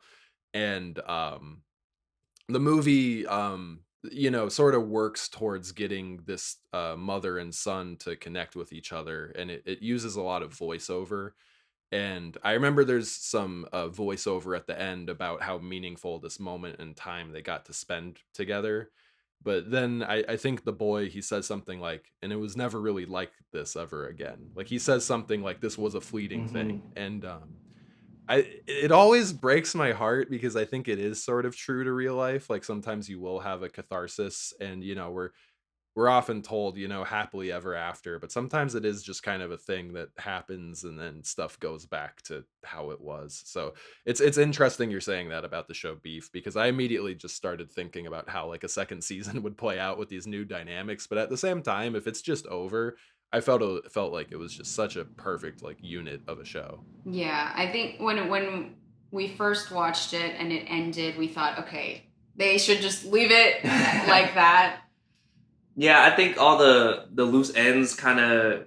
I get most of us have the desire to see them tied up, but I kind of thought of it as Hmm. like we search for this moment and then we're there, and that's what we want for these characters. But there's just so much chaos outside of that. There's definitely room for more seasons for the show, but I think ending on that moment Sure. was like the end of the story, if that makes sense. Yeah, yeah. Yeah. And I think it speaks to the whole theme of how chaotic our lives are, and all these elements that affect us every day. It's not just going to be like I don't know, we're never going to like wrap everything up in a perfect little bow. And so I feel like Hmm. the show conveyed that through the ending it like that. Yeah, and it's interesting because they accomplished it through such like existential, like psychedelic means by Yes. having them Yeah. go through, Yeah. a drug trip together essentially. And something you touched on that I'd sort of forgotten about was like there's like the sequence where they're even saying each other's dialogue, like he's speaking as her and vice versa. And I remember just watching that episode like in my room with like all the lights off alone, and I was just like so dialed into the episode, and I was just like, man, this is like not even a little bit where I thought like a fender bender comedy was going to Exactly, wind up. exactly. That's what it just felt like the most unexpected, like natural conclusion to this story. I really loved it because it kind of represents how rare that feeling is to be like 100% completely understood and seen and known by somebody. So like the fact that they're Hmm. like tripping balls or whatever, it helps them just like experience that almost spiritual, cosmic. The ego death and all Yeah, that. exactly. A funny detail about the show, I'm a really big fan of Bobby Lee and his comedy podcasts, and he co-hosts one with Andrew Santino, who shows up in the show with the other character who's named Bobby and is literally dressed exactly like Bobby Lee. And I was like, what the fuck happened here? And it turns out when they were filming the show, I guess he had been in rehab Mhm. because he had relapsed, unfortunately, after a bunch of years of being sober. And I just thought it was so unfortunate that he wasn't able to be in the show playing a character basically designed to be himself, because I remember this last year or so, David Cho and Steven Yeun had actually come onto his podcast, and they had like talked about how they like wanted more from him and things like that. And so I when this show cropped up, I was really excited, and it almost felt like, oh, of course this is what was going on, because I'd like seen these figures like together, I guess, these people who like I didn't necessarily know like even knew each other. Hmm. And so it was such a crazy cast of people that all came together in it. No, that's interesting. I didn't even realize that he was probably definitely supposed That to makes be a in lot there. of sense, actually. I'm Because like putting the pieces as the together. creator, he was on a different podcast with this rapper. He used to be a rapper, Dumbfounded, and Oh, a dumbfounded, he had yeah, said yeah. he specifically left like Easter eggs or jokes from their podcast. So I'm like, okay, he's definitely listening to all these and incorporating it in his show. It makes 100% perfect sense. Yeah, I haven't listened to that Dumbfounded podcast too much, but every now and again I'll tune in. It's a fun show. I remember watching that episode. What was the name of the director Lee again? Sung Jin. Of Beef? Yeah, I had never heard of him before. I don't know what his previous work is, but after doing this show, like he's somebody I'm definitely very interested in tracking the rest of his Yeah, I career. think he's on the rise. He might Um be working with Marvel or something coming up. Oh, that keeps happening where Marvel Yeah. just like snatches up whoever Their scouts and their feelers are it, pretty good. They just pluck everybody. Yeah, it doesn't always work out though. No.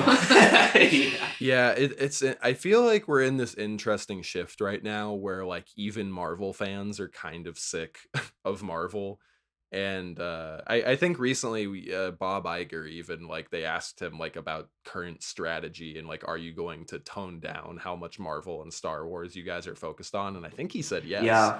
Like I think they might be starting to notice the Yeah, a fatigue. lot of people don't expect this from me since I make YouTube videos on all these like high art type of things or in movies and TV, I guess. But Sure. I am a big MCU fan, and I Yeah. think everybody knows that their like scatter like quantity strategy has really fell flat, especially after Endgame. And so what they've been trying to do for a long time is just like they pluck these like interesting creators and they give them reins to do whatever, but then they have to go in the formula. But then at some point the formula takes over and their flavor is all gone. Just like I guess the Thor movies where everyone enjoyed Ragnarok, but then Love and Thunder we everyone's tired of it now. Yeah, I agree. I actually I've been an MCU fan as well because it's like when the first Iron Man came out, I think people pretty universally liked it. And then since then, like, the new one comes out and I go to the movies. I hear a very common sentiment is like, oh, this is way too much to watch. And I think that's true if you were like just jumping in, but it's like if you watched it as it was going on, it's like, okay, I just go to the movies like twice a year. But now it's turned into like watch Yes. these Yeah. 5 TV shows and these 4 movies a year, and like half of them are good, and like it's just this whole like infinite Yeah. growth fallacy thing is just I think a little ridiculous to where it's like they just can't scale infinitely and have everything be like just Yeah, as I good. think Yeah, it's like the balancing of this linear storytelling and then just making content to be consumed on like their yeah. streaming platform or it's whatever else they want. hmm And it got too formulaic.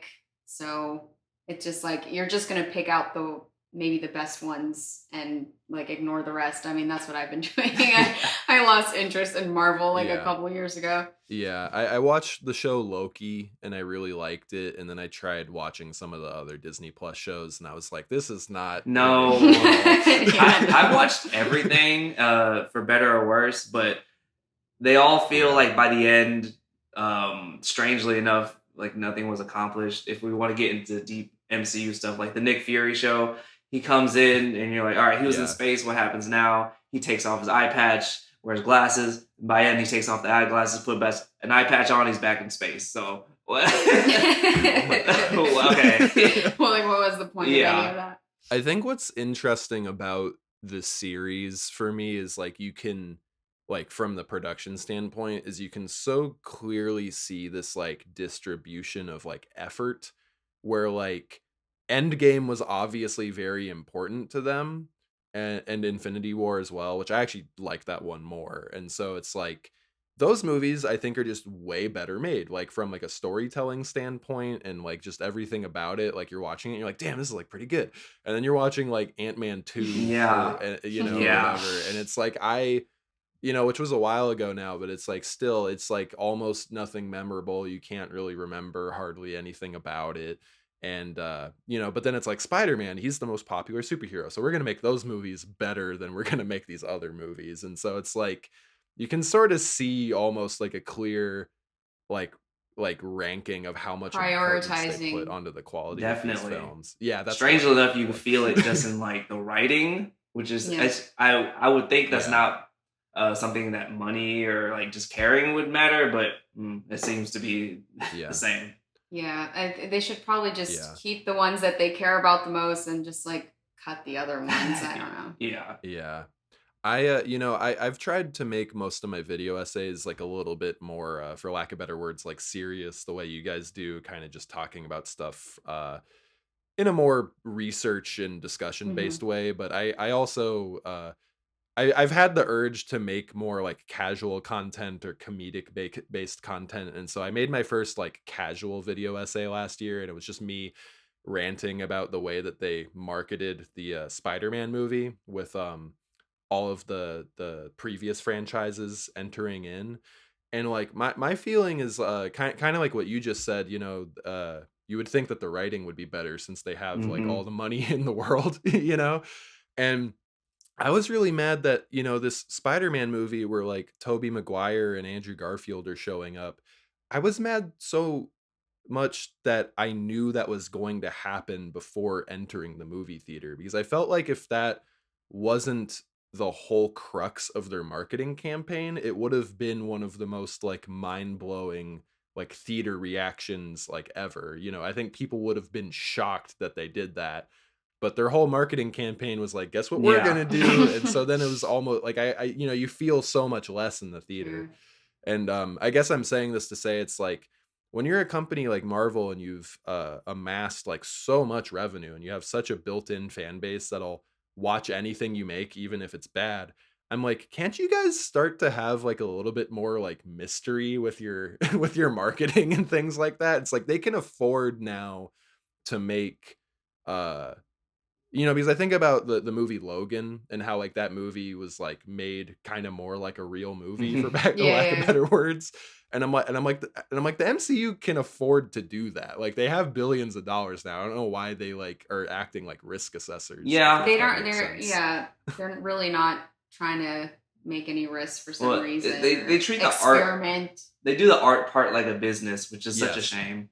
When it comes to like the shock and the surprise, if we keep talking about spoilers of random things across all media, I think about Yeah, yeah. Split. I don't know if you've ever seen that movie. Oh no, is that I know what you're Well, talking then I about. won't go I into it, but haven't seen it. like something happens in that movie, and You can. It's okay.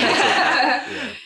Not a big M. Night It's okay. Shyamalan So, fan. either way, you go into that movie, you think it's like a standalone movie, and by the end, there's a reveal that connects it to Unbreakable, and it totally gives the movie a Yeah. different light, and completely shocking because when you go in, you don't think it'll be anything related to that. You don't have a universe in mind, and suddenly the world opens up, and Yeah, that to pretty me cool. is one of my favorite. I don't even think that movie's like truly that incredible. It's good.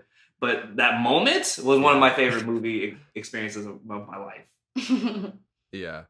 No, that's the thing is like those moments are like so exciting. Like I think about the beginning of Endgame where like, you know, we've spent a year Yeah. after Infinity War, you watch the Avengers literally lose and you're thinking like, man, what are they going to do for Yes. 3 hours to like get back at Thanos? And then in the first 5 minutes they cut his head off. Like my theater was like Yes. gasping and like, you know, everybody was just like it felt like some real shit, you know. And so with Spider-Man, I'm like, why do I know that Doctor Strange and Doctor Octopus are like gonna be in this Yeah. movie before I watch it? Like I shouldn't know that, you know.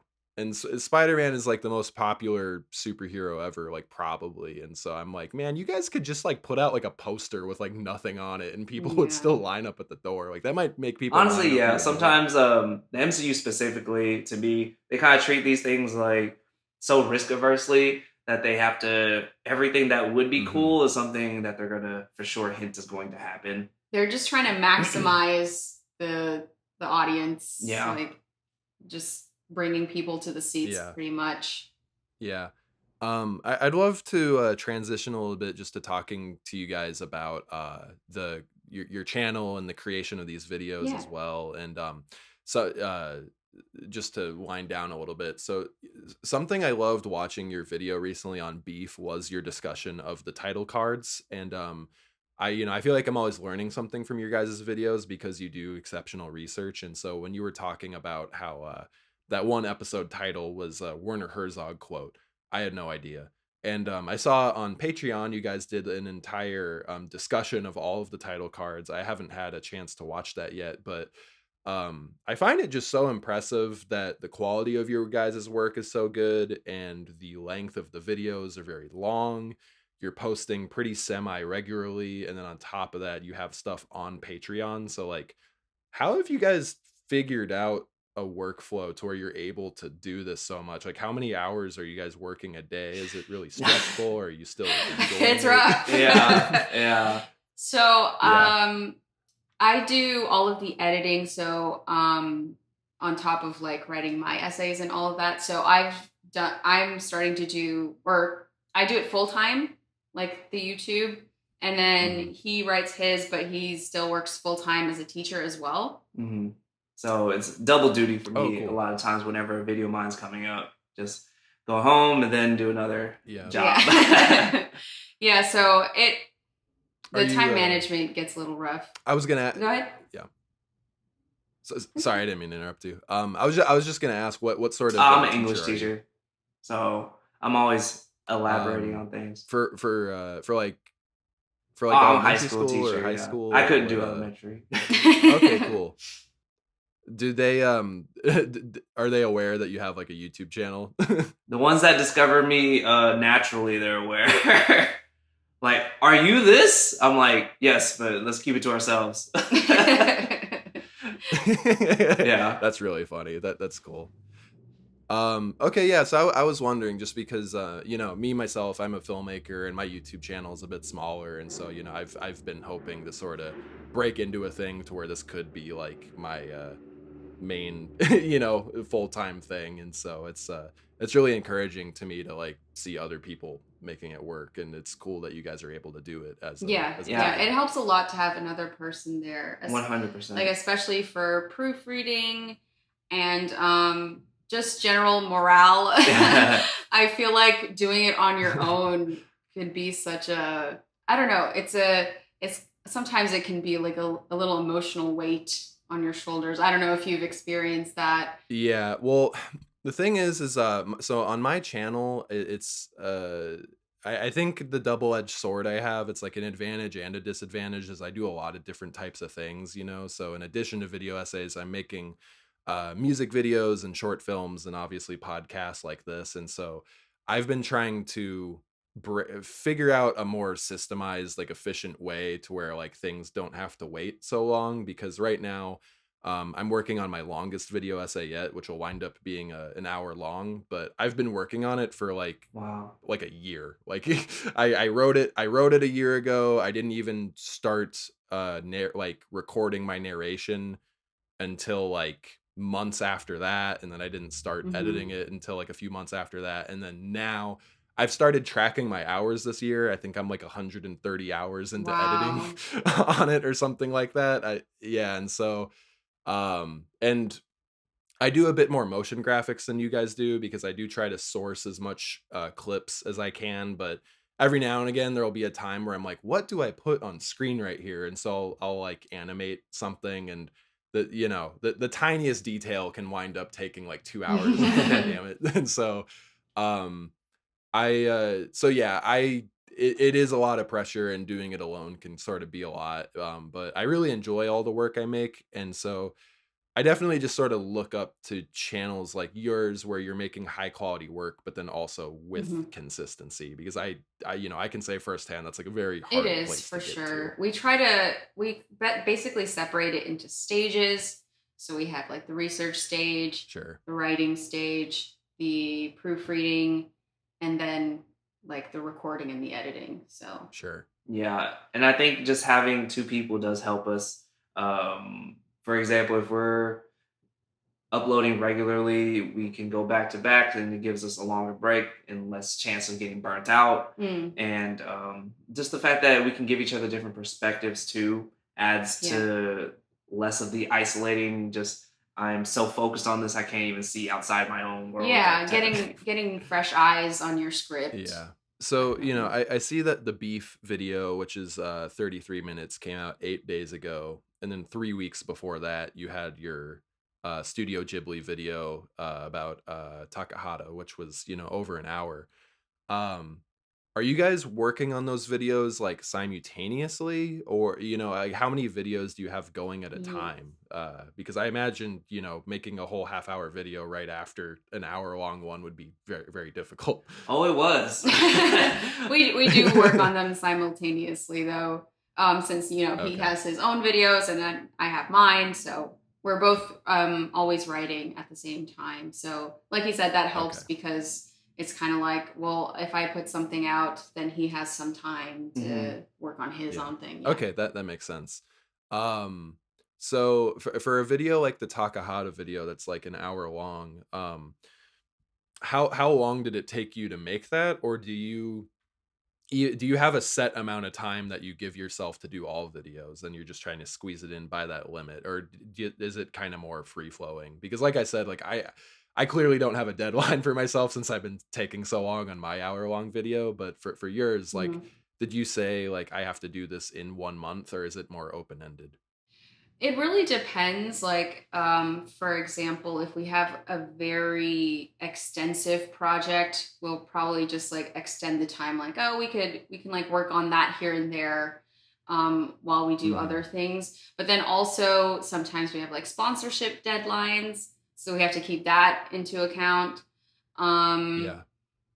what would you say? Like, typically we'll work on a video for about a month before we put it out.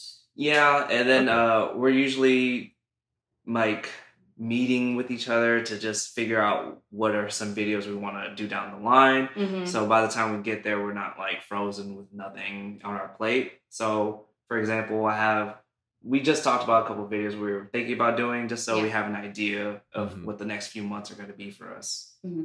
Okay, cool. Yeah, and once you're doing it full time, I suppose that you guys sort of need to start having a little bit more predictability with just like revenue coming in, Exactly. and Yeah. kind of build a schedule around that. Yeah, that's been a little bit of the difficult equation I've been trying to track while I'm pursuing like actual, like filmmaking like on set, and then also like YouTube content creation simultaneously. Um Gosh, I had a question. I totally lost it. um, oh yeah, it was about the sponsorships. We don't need to talk about like money too much, but it is, obviously a reality for content creators. Where when it came to finding people you're doing sponsorships with, how was your experience kind of figuring out like negotiating like pay and like what was the appropriate amount to ask for and stuff? Because my feeling is like if I'm ever fortunate enough to do something like that, I don't even really know like where to start or like what to ask for, I suppose. Did you reach out to other creators? We didn't reach out, but we did like basically look around on forums and things like that. It's a lot of Googling. A lot of Googling. We Yeah. were really lost in the beginning. Um, but I feel like if you kind of go like basically on a CPM kind Hmm. of ideas. Usually we get a flat rate, but it's really based on how well we think the video is going to perform. Yeah. So that's Sure. pretty much what we base it on. Yeah, and I would just say for you or anybody else who's just thinking about sponsorships, it's really easy to sell yourself short. So Yeah. that's something that we even have to look out for ourselves sometimes. But Yeah. is you just have to really do the research and then understand that your value. If you did the thorough research, that is where you should value yourself, and anything Yes. less than Mhm. should be something you try not to do.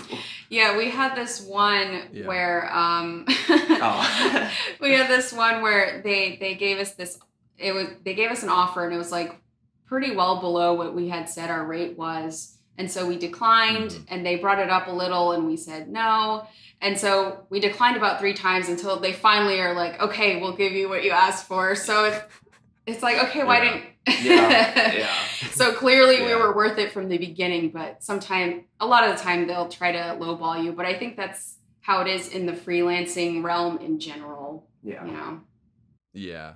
Just sort of classic business Yeah. negotiation shit where you Yes. just kind of have to, do the standoff. Basically, yeah. We were like Yeah. putting our heads together. Like, should we break? Should we give an inch Should right we now? take it? Yeah. Yeah. Yeah. So yeah, and obviously there's YouTube ad revenue and sponsorship deals, but you guys also have Patreon, and it looks like you guys actually put a lot of effort into your additional Patreon content. I saw you recently broke down all of the title cards from Beef, and then also you did like a tier listing for some of the Studio Ghibli films and stuff like that. How is it for you guys making the Patreon stuff? Does it feel like a little bit more of a casual endeavor than the main videos? Does it feel like you guys get to maybe touch on things that can't get fit as much into like a tightly packed YouTube video? Yeah, you basically like just described the point of why we. Sorry, I sort of led the question a little bit too much, I think.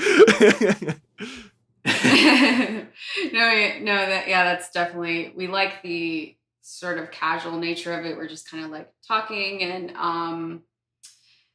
yeah, we can touch on little details that we didn't get to fully because you can't just, I don't know, those videos would be way too long if you went into too much. So we try to keep them a little tighter, but on Patreon we get the chance to like expand on things a little bit more, and it's a little bit more personable, you know.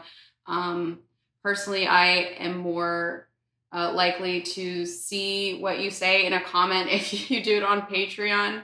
I don't read comments on YouTube as much these days. Yeah, there's a better reason now not to, but I think on our main channel, we just like having concise, like to the point things that we talk about. So if they don't feel like they fit or if they ramble too far off into another space, we usually cut it.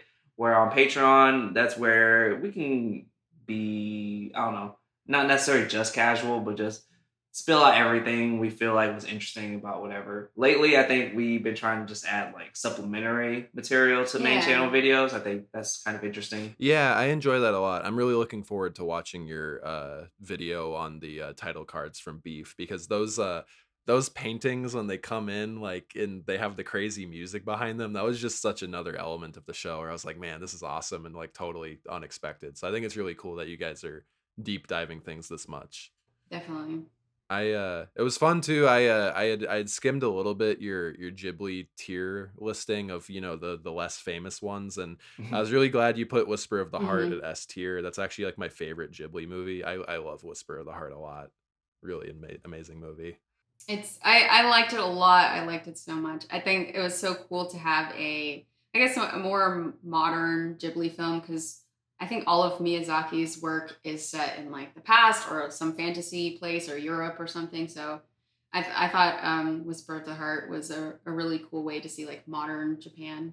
Yeah, absolutely. For whatever reason, I've found myself liking the less fantasy ones the most, and it's not out of any sort of principled reason. I think just for whatever reason, those ones are the ones that connect with me a lot. And so Whisper of the Heart is just such a just cozy, nice sort of comforting movie. It is. It's interesting too because I know that he's a very big fan of like Italy and Europe and that sort of thing. So you can see like those other countries' inspirations on how he's like drawing these big cities and stuff like that, which is really not reminiscent of America like at all. For sure. So I guess maybe one last thing I wanted to ask you guys, is there any sort of stuff that you haven't talked about yet in terms of like a medium? Because I know that you guys have done music, filmmaking, and a little bit of literature. Do you guys have any other interests that you just haven't covered in a video in any way that you have like wanted to break into? Probably video games. Oh yeah. I think that would be cool. I really love I don't know if you watch his videos, Jacob Geller. Oh, I've heard that name, but I don't think I've like watched his channel too much yet. I think you might enjoy his videos. He talks a lot about video games, and I think he's just one of the best video essayists out there. So I really like his work, and so I think that would be one medium that we haven't really touched on, but I think is also like a fantastic avenue for storytelling. Yeah. For me, it kind of goes down to when people see the channel and see what I've talked about, they kind of get surprised because a lot of my interests are pretty basic, but I just get really deep into them. So two things I would want to definitely somehow make a video about pro wrestling. Awesome. I've been a fan my whole life, and I am very, very aware of its absurdity and the trash TV nature of it. Yeah. And another thing would just be something about sports, but I don't know how I could weave it because I'm a huge basketball, football fan, but I don't think the Venn diagram in the middle between people who watch our channel and people who enjoy sports to that level is that big. So I don't know how to tailor that to our audience yet. But I definitely want to do a pro wrestling one someday. I just have to see how I can make it interesting for everybody. Yeah. Have you do you try to stay away from other people's videos on topics that you're writing about? Because I actually have seen a pro wrestling video essay, but this channel's style is like 180 degrees like different from how you guys like write and narrate, I would say. Um Are you talking about maybe Super Eye Patch Wolf? so there's a channel called Emp Lemon. It's short for Emperor Lemon, and he kind of does almost like meme kind of shit posting to style editing, but I feel like Oh, okay, okay. his analysis though is like very very good. I would say it's a little bit more opinion based, while you are giving opinion, but I think you're also deep diving with like a lot of research and kind of making like a little bit of like a case study, while Hmm. this guy can be a little bit angsty at times, but he's infusing like meme culture and comedy a lot. But he did this series called Never Ever, and he did like there'll never ever be a show like SpongeBob. There'll never ever be a thing like this. And he did one about WWE, and Oh, it I was think I might really have seen good. that thumbnail. Yeah, it Okay, might have yeah, popped up. I don't remember if I watched it, but I know I'm aware of that video. Yeah. sure. There Uh, yeah, yeah, do you guys try not to be influenced by other people's videos, or do you consume other people's videos on like what you're currently writing about?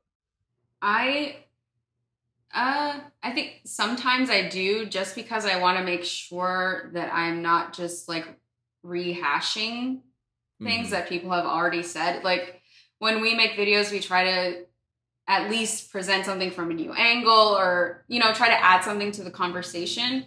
And so if we do watch other people's videos, it's so that we're not copying off of them, basically. Yeah. yeah, there's been times where I wanted to write a video and then I did some preliminary research and I'm like, oh, this guy has said everything I would want to say about this. Yeah. I don't really want to do Yeah. this So we have anymore. to, so we scrap it. Yeah. Yeah, like for example, the Rush Hour one, I looked around and it was a popular franchise, so I had to make sure nobody said it.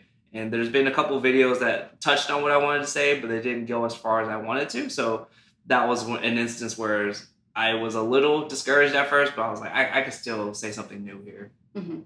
Yeah, I've run into the same thing. The other month I actually like wrote out a draft to something, and it was something I had done like partial research on, and I was aware that there was a lot more I still needed to do. And then the other night I was just scrolling on my phone, and some really small channel had like a video blow up about the niche topic I was going to discuss. And I was just like, all right, well, I guess that one's done. This guy killed Yep, it. yep, Exactly. every time. Yeah. So Yeah. that's usually what we'll do. As far as like influence, sometimes if and maybe we're not necessarily making the same video, but we like an idea that someone else is presenting, we'll like give them a shout out or something, and Mm. like, Hmm. yeah. Yeah, I think that if, you're bringing your own perspective, or, you're warranting your own reason for making a video on the same subject, like I think in the same way in school they kind of have us, reference academic papers and like cite them, and Hmm. it's like we video essays I think can do the same thing by referencing Yeah, other that's what we video do. essays. Hmm. Yeah, yeah. Hmm. That's what we try to Um do. Mhm. well, listen, I think I could probably talk to you guys about like media and stuff forever, so I'll let you guys go. But thank you so much for just taking the time and talking with me. I really do think that the quality of your work like goes noticed by me at least. I've been doing a lot of motion graphics editing lately, and so the other day I think I had like 8 of your videos just like play in a row, and I was just and a lot of channels that make stuff as long as you guys do, their catalog is shorter, but I checked this morning and I think you have like 49 public videos. So I think that's really incredible that you have that Thank you. many up there. I Yeah. don't even keep track, so I didn't even know Yeah. that. I have no idea how many I've made, but I just wanted to see like, and I was trying to see how familiar I was with everything, because I felt like I had watched a lot, and I was like, dang, I've watched 12, but there's like 30 more. I just understand. I don't expect anyone to have seen every video at this point. Yeah, and some of them are Yeah, definitely better than others. So. sure. Yeah. And that's okay too, because at the end, it's like ideally you just enjoy what you're working on, and it's, For about the sure. experience of making the videos. Yes, Well, all definitely. right. Anybody who's still watching this, I think they should check out your channel, Quality Culture, and then you guys are also on Patreon with additional content. Do you guys have anything you'd like to say or promote or anything like that while we wrap up? I don't know. Just enjoy the work, and it'll be a lot easier that way. When it comes to promoting, is just watch our channel if you like it. And, I don't think we've ever said like and subscribe in a single video. we made it like, a point not to do that. You know how YouTube works. Yeah. Yeah. I said it in like my second one ever, but I was like laughing while I was saying it. Like, I was just kind of like, I was just like, you guys know, like whatever. Yeah. If you like it, you'll do it. Whatever. Yeah, exactly. No big deal. Yeah. Well, listen, thank you guys so much for talking with me, and I just really love your channel, and I'm excited to see everything else that comes. Thanks for having us. It was really nice talking to you.